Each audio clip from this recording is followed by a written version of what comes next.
একটা চোখ নষ্ট হয়ে গেলে বুঝতে পারে মানুষ যে কত কষ্ট হচ্ছে, একটা পা না থাকলে বুঝতে পারে কত কষ্ট হচ্ছে। এই করোনার সময় যারা শ্বাস নিতে পারে নাই তাদের কত কষ্ট হয়েছে। সুস্থ আছি, সুন্দর আছি, পরিবার আছে, আল্লাহ রিজিক দিচ্ছেন, 3 বেলা খাওয়াচ্ছেন, কাপড় দিচ্ছেন, শিক্ষার ব্যবস্থা করছেন, ইবাদত করার সুযোগ দিচ্ছেন, গুনাহ করলেও আবার মাফ করে দিচ্ছেন। এই সব কিছুকে আল্লাহ পাকের ভালোবাসা নয়? এই ভালোবাসাগুলো কি নিঃস্বার্থ ভালোবাসা না স্বার্থ ভিত্তিক ভালোবাসা? এই আল্লাহ পাকের কোনো স্বার্থ আছে? আল্লাহ পাক আমাদের কাছে কিছু চান? রিজিক চান? টাকা পয়সা চান? আল্লাহ পাকের যদি ইবাদত করে আমরা ছেড়ে দেই, আল্লাহর কোনো ক্ষতি হবে? আমরা ইবাদত করে ভাসিয়ে ফেললাম, আল্লাহর কোনো লাভ আছে? আল্লাহ পাকের শক্তি কি আরো বেড়ে যাবে না কমবে? নাকি যেমন আছে তেমনই থাকবে? আল্লাহ রাব্বুল আলামিনের শান শওকত কি আরো বেড়ে যাবে, নাকি আল্লাহ পাকের শান শওকত কমে যাবে? আল্লাহ রাব্বুল আলামিন যেমন, আল্লাহ পাক তেমনই থাকবেন, তাই নয় কি?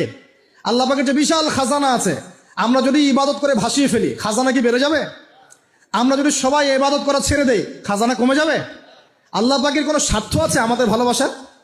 কোনো স্বার্থ নাই। তাহলে আল্লাহ পাক এই পুরো বিশ্ব জগৎ সৃষ্টি করেছেন নিঃস্বার্থভাবে, তার স্বার্থ ছাড়া। এত অসংখ্য নেয়ামতে আমাদেরকে ভর্তি করে রেখেছেন আমাদের স্বার্থে, তার কোনো স্বার্থ নাই। কোনো স্বার্থ আছে? এই পরীক্ষায় পাশ করলে আমরা আবার জান্নাতে যাবো ইনশাল্লাহ।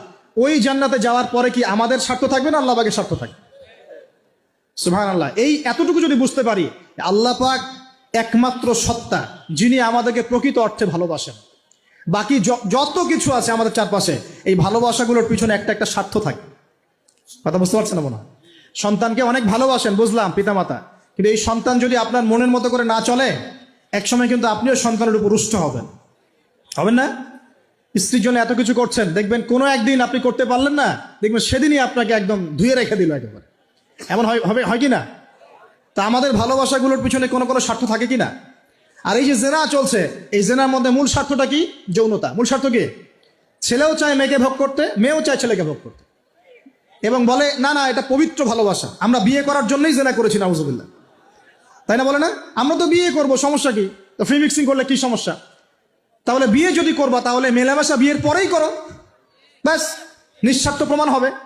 বিয়ে যদি করার উদ্দেশ্য থাকে, তাহলে বিয়ের আগে আর দেখা সাক্ষাৎ করো না, কথাবার্তা বলো না, একবার বিয়ে করো তারপরে করো, তখন দেখবেন না না এটাতে রাজি না, তার মানে স্বার্থ এখানে আছে। তাহলে নিঃস্বার্থভাবে কে আমাদেরকে ভালোবাসে? অতএব প্রিয় ভাইয়েরা এবং বোনেরা, যারা